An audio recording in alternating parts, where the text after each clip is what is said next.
thing is, I don't know if it's just me, but one day I saw a friend of mine laying in a box, you know, and I said, one day myself, I will be laying in one of these boxes, right?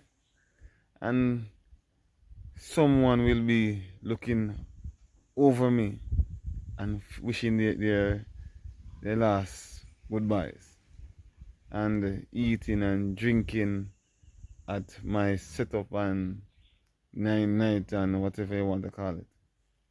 But one day, I don't know if anyone, if I think about it, but one day we will be in the same position as those persons who are lying in those boxes. And what will it be? What will it be? Will we make it into the eternal kingdom, or will we be here, depart from me, I know you not, ye workers of iniquity?